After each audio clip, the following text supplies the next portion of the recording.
Good morning my dear family members, ಎಲ್ಲರೂ ಹೇಗಿದ್ದೀರಾ? Super ಆಗಿದ್ದೀರಾ ಅನ್ಕೊಂಡಿದ್ದೀನಿ. ನಾನು ಸೂಪರ್ ಆಗಿದ್ದೀನಿ. ನನ್ನ ಹೆಸರು ಜೈ. ಇವತ್ತಿನ ಬ್ಲಾಗ್ ನಾನು ಸ್ಟಾರ್ಟ್ ಮಾಡ್ತಾ ಇದ್ದೀನಿ. ಸೊ ಗೈಸ್, ಇವಾಗ ಏನು ನೋಡ್ತಾ ಇದ್ದೀರಲ್ಲ, ಇದು Shivamogga KSRTC bus stop. So ಅನ್ಕೊಂಡಿರ್ತೀರ ನಾನು ನೋಡಿದ್ರೆ ತೀರ್ಥಹಳ್ಳಿಲಿದ್ದೆ, ಮೀನ್ಸ್ ಇವತ್ತು ನಾನು ಶಿವಮೊಗ್ಗಕ್ಕೆ ಬಂದಿದ್ದೀನಿ ಅಂತ. ಸೊ ಗೈಸ್, ಏನಿಲ್ಲ, ಮೀನ್ಸ್ ಒಂದು ಬೆಂಗಳೂರಿಗೆ ರಿಟರ್ನ್ ಹೋಗ್ತಾ ಇದ್ದೀನಿ. ಒಂದು 2 to 3 ಡೇಸ್ವರೆಗೂ ಒಂದು ಪರ್ಸನಲ್ ವರ್ಕ್ಗಳ ಮೇಲೆ. ಸೊ ಅದು ಬಟ್ ವೀಡಿಯೋಸ್ ಅಂತೂ ಶೆಡ್ಯೂಲ್ಸ್ ಆಗಿದೆ, ಮೀನ್ಸ್ ಅದ್ರ ಪ್ರಕಾರನೇ ಬರ್ತಾ ಇರುತ್ತೆ. ಏನು ನೋಡ್ತಾ ಇದ್ದೀರಲ್ಲ, ಇವತ್ತೊಂದು ಸಂಡೇ ನೀವು ವಿಡಿಯೋ ನೋಡ್ತಾ ಇರ್ಬೋದು. ಸೊ ಅದು ಏನಂದರೆ ನಾನು ಮಾಡಿರೋ ವೀಡಿಯೋಸ್ ಎಲ್ಲ ಆಲ್ರೆಡಿ ಶೆಡ್ಯೂಲ್ ಮಾಡೋಕ್ಕಿದ್ದೀನಿ. ಒಂದೊಂದು ವಾರದ ಹಿಂದೆ ಇರೋ ವೀಡಿಯೋಸ್ ನೀವು ನೋಡ್ತಾ ಇರೋದು, ಬಟ್ ಅದು ಪ್ರೆಸೆಂಟ್ ಇರೋ ವೀಡಿಯೋಸು ನೆಕ್ಸ್ಟ್ ವಾರ ಬರುತ್ತೆ. ಸೊ ಗೈಸ್, ಇವತ್ತಿನ ಹಿಸ್ಟಾರಿಕಲ್ ಸ್ಟೋರಿ ಬಗ್ಗೆ ಮಾತಾಡೋಣ. ಇವತ್ತು ರಾಷ್ಟ್ರಕವಿ ಕುವೆಂಪು ಮತ್ತು ಅವರ ಮನೆ ಹಿಸ್ಟಾರಿಕಲ್ ಸ್ಟೋರಿ, ಅವ್ರ ಬಗ್ಗೆ ಎಲ್ಲನೂ ನಿಮ್ಮ ಮುಂದಕ್ಕೆ ಇಡ್ತೀನಿ. ಸೊ ಏನು ಗಾಯ್ಸ್, ಇವಾಗ ನೋಡ್ತಾ ಇದ್ದೀರಲ್ಲ, ಇದೇ ಥರ ಕರ್ನಾಟಕ ಸಂಗಮ ಸೀರೀಸ್ಗೂ ಹೆಚ್ಚಿಗೆ ಸಪೋರ್ಟ್ ಕೇಳುತ್ತಾ ಇವತ್ತಿನ ಬ್ಲಾಗ್ ನಾನು ಸ್ಟಾರ್ಟ್ ಮಾಡ್ತೀನಿ. ಅದೇ ಥರ ಅಡಿಷ್ನಲ್ ಆಗಿ ಆ್ಯಡ್ ಆನ್ ಇತ್ತು ಅಂದರೆ ನೀವು ಕಮೆಂಟ್ ಮೂಲಕ ನನಗೆ ಹೇಳ್ಬೋದು. ಸೊ ಅದೇ ಥರನೇ ನಾನು ಮುಂದುವರೆದುಕೊಂಡು ನಿಮ್ಮ ವೀಡಿಯೋಸ್ನ ನಿಮ್ಗೆ ಇನ್ನೂ ಹೆಚ್ಚಿಗೆ ಚೆನ್ನಾಗಿ ಮಾಡಿಬಿಟ್ಟು ನಿಮ್ಮ ಮುಂದಕ್ಕೆ ಬರ್ತೀನಿ. ಅಟ್ಲೀಸ್ಟ್ ಏನಾದರೂ ತಿದ್ದುಪಡಿ ಇದ್ರೂ ನೀವು ಕಮೆಂಟ್ ಮೂಲಕ ನನಗೆ ಹೇಳ್ಬೋದು. ನಾನು ಎಲ್ಲೆಲ್ಲಿ ಹೋಗ್ತಾ ಇದ್ದೀನಿ ಅನ್ನೋದು ಲೊಕೇಶನ್ನ ಕೂಡ ನಾನು ಡಿಸ್ಕ್ರಿಪ್ಷನಲ್ಲಿ ಮಾರ್ಕ್ ಮಾಡಿರ್ತೀನಿ. ಸೊ ಹೋಗಿರೋರು ಇದ್ದರೆ ಅಟ್ಲೀಸ್ಟ್ ಇನ್ನೂ ಹೋಗೋಕ್ಕೆ ಇಂಟ್ರೆಸ್ಟ್ ಇದ್ದರೆ ಅದನ್ನು ಚೂರು ನೋಡ್ಕೊಳ್ಳಿ. ಸೊ ಅದೇ ಥರ ನನ್ನೇ ಪ್ರೀವಿಯಸ್ ವೀಡಿಯೋಸ್ ಎಲ್ಲನೂ ಡಿಸ್ಕ್ರಿಪ್ಷನಲ್ಲಿ ಇರುತ್ತೆ. ಯಾರಾದರೂ ಅಟ್ಲೀಸ್ಟ್ ನೋಡಿಲ್ಲ ಅಂದರೆ ಹೋಗಿ ನೋಡಿ. ಅಟ್ಲೀಸ್ಟ್ ಅದೇ ಥರ ನನ್ನ ಕಮೆಂಟ್ ಮೂಲಕ ತಿಳಿಸ್ತಾರೆ. ಸೊ ಅದೇ ನನಗೆ ಒಳ್ಳೆ ಮೋಟಿವೇಶನ್ ಸಿಗುತ್ತೆ. ಸೊ ಬನ್ನಿ ಗಾಯ್ಸ್, ಇವತ್ತು ಶಿವಮೊಗ್ಗದಿಂದ ನಾನು ತೀರ್ಥಹಳ್ಳಿವರೆಗೂ ಹೋಗೋ ಜರ್ನಿನ ನಿಮ್ಗೆ ಮುಂದಕ್ಕೆ ಇಡ್ತೀನಿ. ಮೀನ್ಸ್ ರಾಷ್ಟ್ರಕವಿ ಕುವೆಂಪು ಹುಬ್ಳಿ ಅನ್ನೋ ರೀಜನ್ಗೆ ಹೋಗೋದು. ಬನ್ನಿ ಗಾಯ್ಸ್, ಹೋಗೋಣ ಶಿವಮೊಗ್ಗದಿಂದ ತೀರ್ಥಹಳ್ಳಿವರೆಗೂ.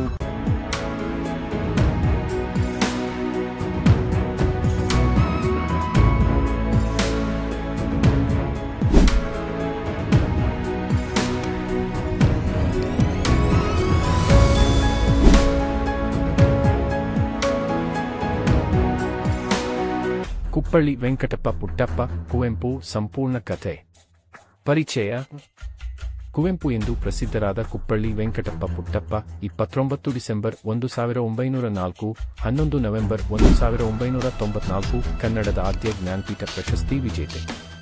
ಅವರು ಕನ್ನಡ ಸಾಹಿತ್ಯಕ್ಕೆ ಹೊಸ ಉಸಿರು ನೀಡಿದ ಮಹಾನ್ ಕವಿ, ಲೇಖಕ, ನಾಟಕಕಾರ ಮತ್ತು ಚಿಂತಕ. ಜೀವನದ ಆರಂಭ. ಜನನ 1904 ಡಿಸೆಂಬರ್ 29ರಂದು ಶಿವಮೊಗ್ಗ ಜಿಲ್ಲೆಯ ತೀರ್ಥಹಳ್ಳಿ ತಾಲೂಕಿನ ಕುಪ್ಪಳ್ಳಿ ಎಂಬ ಹಳ್ಳಿಯಲ್ಲಿ ಜನಿಸಿದರು. ತಂದೆ ವೆಂಕಟಪ್ಪ ಮತ್ತು ತಾಯಿ ಸೀತಮ್ಮ. ತಂದೆಯ ನಿಧನ ನಂತರ ಬಾಲ್ಯದಲ್ಲಿ ತೀರಾ ಬಡತನವನ್ನು ಅನುಭವಿಸಿದರು. ಪ್ರಾಥಮಿಕ ಶಿಕ್ಷಣ ತೀರ್ಥಹಳ್ಳಿಯಲ್ಲಿ, ನಂತರ ಮಧ್ಯಮ ಶಿಕ್ಷಣ ಮೈಸೂರಿನಲ್ಲಿ. ವಿದ್ಯಾಭ್ಯಾಸ. ಮೈಸೂರಿನ ಮಹಾರಾಜ ಕಾಲೇಜಿನಲ್ಲಿ ಅಧ್ಯಯನ ಮಾಡಿ ಆಂಗ್ಲ ಸಾಹಿತ್ಯದಲ್ಲಿ ಪದವಿ ಮತ್ತು ಪದವಿಗಳನ್ನು ಗಳಿಸಿದರು. ಕಾಲೇಜಿನಲ್ಲಿದ್ದಾಗಲೇ ಅವರ ಸಾಹಿತ್ಯ ಪ್ರತಿಭೆ ಮೆರೆದಿತು. ಉದ್ಯೋಗ ಜೀವನ. ಮೈಸೂರು ಮಹಾರಾಜ ಕಾಲೇಜಿನಲ್ಲಿ ಉಪನ್ಯಾಸಕರಾಗಿ ಸೇವೆ ಸಲ್ಲಿಸಿದರು. ನಂತರ ಮೈಸೂರು ವಿಶ್ವವಿದ್ಯಾನಿಲಯದ ಕುಲಪತಿಯಾಗಿ ಸೇವೆ ಸಲ್ಲಿಸಿದರು. ಮೊದಲ ಕನ್ನಡಿಗ ಕುಲಪತಿ ಎಂಬ ಕೀರ್ತಿ. ಸಾಹಿತ್ಯ ಸೇವೆ. ಕುವೆಂಪು ಅವರು ರಾಷ್ಟ್ರಕವಿ ಎಂದು ಗೌರವಿಸಲ್ಪಟ್ಟರು. ಅವರ ಸಾಹಿತ್ಯದಲ್ಲಿ ಶ್ರೇಷ್ಠ ಕಾವ್ಯ, ನಾಟಕ, ಕಾದಂಬರಿ, ಪ್ರಬಂಧಗಳಿವೆ. ಪ್ರಮುಖ ಕೃತಿಗಳು: 1. ರಾಮಾಯಣ ದರ್ಶನಂ, ಜ್ಞಾನಪೀಠ ಪ್ರಶಸ್ತಿ ಪಡೆದ ಮಹಾಕಾವ್ಯ, ವೈದಿಕ ಹಾಗೂ ಮಾನವೀಯ ಚಿಂತನೆಯ ನವಾಭಿವೃದ್ಧಿ. 2. ಕನೂರು ಸುಬ್ಬಮ್ಮ ಹೆಗ್ಡೆ, ಪ್ರಸಿದ್ಧ ಕಾದಂಬರಿ, ಗ್ರಾಮೀಣ ಸಮಾಜದ ಚಿತ್ರಣ. 3. ಮನೆಗಳಲ್ಲಿ ಮದುಮಗಳು, ಪ್ರೇಮ, ಪ್ರಕೃತಿ, ಸಮಾಜವನ್ನು ತೋರಿಸುವ ಕಾದಂಬರಿ. 4. ಅರಿಳುಮಲರು, ಶುದ್ಧ ಕವಿ, 1000 ಕಂದ ಗೀತೆಗಳು, ಕವಿತೆಗಳ ಸಂಕಲನ. 5. ನೆನಪಿನ ದೋಣಿ, ಭಾರತೀ ಪಾದೆಗಳಲ್ಲಿ ಸೂಕ್ತ ಸುಮನಗಳು, ಪ್ರಬಂಧಗಳ ಸಂಕಲನ. ಚಿಂತನಗಳು ಮತ್ತು ಸಂದೇಶಗಳು. ವಿಶ್ವಮಾನವತೆಯ ಸಿದ್ಧಾಂತ. ಕುವೆಂಪು ಅವರ ಅತ್ಯಂತ ದೊಡ್ಡ ಕೊಡುಗೆ. ಎಲ್ಲ ಧರ್ಮ, ಜಾತಿ, ಭಾಷೆಗಳ ಜನರು ಒಂದೇ ಎಂದು ಪ್ರತಿಪಾದನೆ. ಮನುಷ್ಯನ ಮಾನವೀಯ ಮೌಲ್ಯಗಳು ಮುಖ್ಯವೆಂಬುದನ್ನು ಸಾರಿದವರು. ಗುಣಗಳು ಮತ್ತು ವ್ಯಕ್ತಿತ್ವ. ಬಡತನದ ನಡುವೆ ಕೂಡ ಆತ್ಮವಿಶ್ವಾಸ ಕಳೆದುಕೊಂಡಿಲ್ಲ.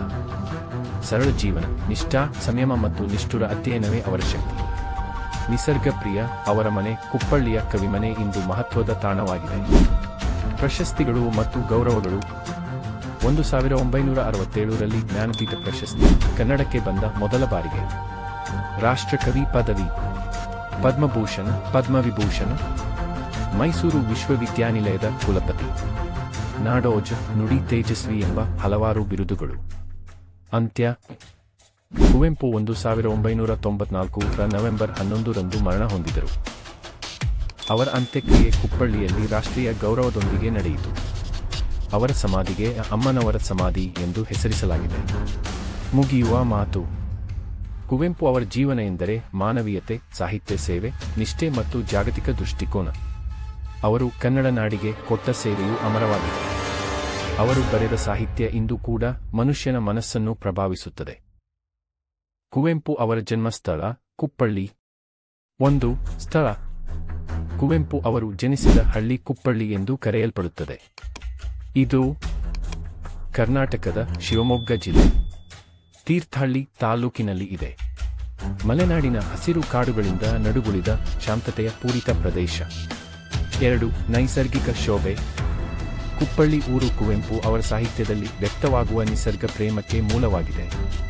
ಇಲ್ಲಿ ದಟ್ಟ ಕಾಡುಗಳು, ಬೆಟ್ಟಗಳು, ನದಿಗಳು, ಹಕ್ಕಿಗಳ ಕೂಗು ಈ ಎಲ್ಲವೂ ಅವರ ಕವಿತೆಗಳಿಗೆ ಜೀವ ತುಂಬಿವೆ.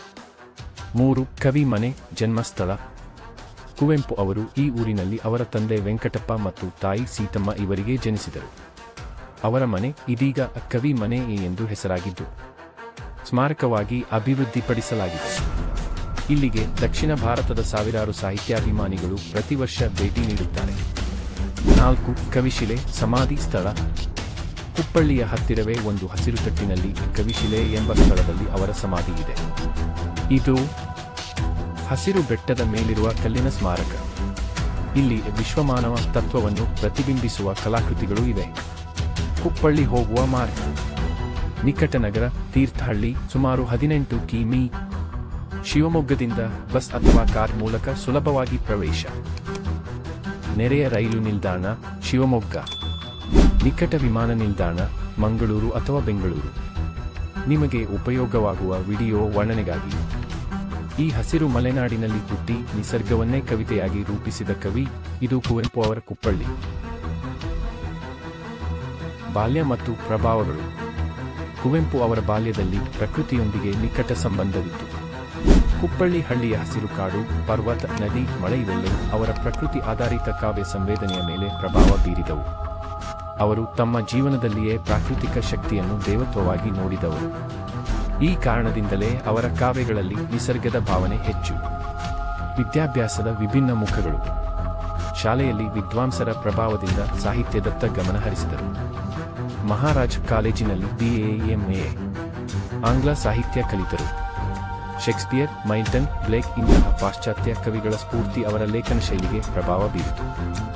ಸಾಹಿತ್ಯ ಲೋಕದಲ್ಲಿ ಕ್ರಾಂತಿ. 1. ಕವಿತೆಗಳು. ಕುವೆಂಪು ಅವರು ಸಾಂಪ್ರದಾಯಿಕ ಪದದಿಂದ ಹಿಡಿದು ಪ್ರಬಂಧ ಕವಿತೆಗಳವರೆಗೆ ಬರೆದವರು. ಅರಿಳುಮಲರು, ಆನಂದ ಶೃಂಗ, ಚೈತನ್ಯ, ನಗ್ನ ಸತ್ಯಗಳು ಎಂಬ ಕವಿತೆಗಳ ಸಂಕಲನಗಳಲ್ಲಿ ಆಧುನಿಕ ಭಾವನೆಗಳು. 2. ಮಹಾಕಾವ್ಯ ರಾಮಾಯಣ ದರ್ಶನಂ. ಇದು ಕೇವಲ ರಾಮನ ಕಥೆ ಅಲ್ಲ, ಇದು ರಾಮನ ಮೂಲಕ ಮನುಷ್ಯತ್ವದ ಬೆಳವಣಿಗೆಯ ದರ್ಶನ. ಈ ಕೃತಿಯಲ್ಲಿ ರಾಮನು ದೇವನಲ್ಲ, ಮನುಷ್ಯ, ಆದರೆ ಆತನು ಮನುಷ್ಯತ್ವದ ಶ್ರೇಷ್ಠತೆಯನ್ನು ತಲುಪಿದ ಸಾಧಕ. 3. ಕಾದಂಬರಿಗಳು. ಮನೆಗಳಲ್ಲಿ ಮದುಮಗಳು, ಪ್ರಕೃತಿ ಮತ್ತು ಪ್ರೇಮ ಮಿಶ್ರಣಗಳ ಮಿಶ್ರಣ. ಕನೂರು ಸುಬ್ಬಮ್ಮ ಹೆಗಡೆ, ಧರ್ಮ, ಜಾತಿ, ಹೆಣ್ಣು ಮಕ್ಕಳ ಸ್ಥಿತಿಗೆ ಟೀಕಾತ್ಮಕ ನೋಟ್. 4. ನಾಟಕಗಳು. ಸ್ಮಶಾನ ಕುಂತಿ, ವನೇದಿ, ಆದಿಕಾವ್ಯ, ಸಾಮಾಜಿಕ ಮೌಲ್ಯಗಳ ಬೆಳಕು ಹಾಕುವ ನಾಟಕಗಳು. 5. ಪ್ರಬಂಧಗಳು ಮತ್ತು ಉಪನ್ಯಾಸಗಳು. ಮಾನವತೆಯ ಕುರಿತಾಗಿ ಬರೆದ ಪ್ರಬಂಧಗಳು, ಜೀವನದ ದರ್ಶನ, ಧರ್ಮ, ಶಿಕ್ಷಣ, ನೈತಿಕತೆ, ಸಾಮಾಜಿಕ ಅಸ್ತಿತ್ವ. ವಿಶ್ವಮಾನವ ಸಿದ್ಧಾಂತ. ಅವರು ಪ್ರತಿಪಾದಿಸಿದ ವಿಶ್ವಮಾನವ ಎಂಬ ತತ್ವ ಎಂದರೆ ಎಲ್ಲ ಮನುಷ್ಯರು ಸಮಾನರು, ಜಾತಿ ಮತ ಭಾಷೆಗಳೆಲ್ಲ ಮನುಷ್ಯನ ಸಹಜ ವಿಭಿನ್ನತೆ, ಆದರೆ ಮೌಲ್ಯಗಳ ಮಟ್ಟದಲ್ಲಿ ನಾವು ಒಂದೇ. ಈ ತತ್ವವನ್ನು ಕನ್ನಡ ರಾಜ್ಯಗೀತೆಯಲ್ಲಿಯೂ ಅವರು ಪ್ರತಿಪಾದಿಸಿದರು. ಜಯ ಭಾರತ ಜನನಿಯ ತನುಜಾತೆ ಎಂಬ ಪದ್ಯ ಅವರ ಸಾಹಿತ್ಯದ ಶ್ರೇಷ್ಠ ನಿದರ್ಶನ. ಪ್ರಶಸ್ತಿಗಳು. ಪ್ರಶಸ್ತಿ ವರ್ಷ. ಜ್ಞಾನಪೀಠ ಪ್ರಶಸ್ತಿ, ರಾಮಾಯಣ ದರ್ಶನಂ 1967, ಪದ್ಮಭೂಷಣ 1958, ಪದ್ಮವಿಭೂಷಣ 1988, ರಾಷ್ಟ್ರಕವಿ ಕರ್ನಾಟಕ ಸರ್ಕಾರದಿಂದ 1964, ನಾಡೋಜ ಪದವಿ ಹಂಪಿ ವಿಶ್ವವಿದ್ಯಾನಿಲಯ, ಕುಪ್ಪಳ್ಳಿಯ ಕವಿ ಮನೆ ಮತ್ತು ಸಮಾಧಿ. ಅವರ ಹುಟ್ಟೂರಾದ ಕುಪ್ಪಳ್ಳಿಯಲ್ಲಿ ಕವಿ ಮನೆ ಈಗ ಸ್ಮಾರಕವಾಗಿ ಮಾರ್ಪಟ್ಟಿದೆ. ಈ ಮನೆ ಮತ್ತು ಸಮಾಧಿಯನ್ನು ಕವಿಶಿಲೆ ಎಂಬ ಹೆಸರಿನಿಂದ ಕರೆಯುತ್ತಾರೆ. ಪ್ರತಿ ವರ್ಷ ನೂರಾರು ಕನ್ನಡಿಗರು ಇದನ್ನು ಭೇಟಿ ಮಾಡಿ ಗೌರವ ಸಲ್ಲಿಸುತ್ತಾರೆ.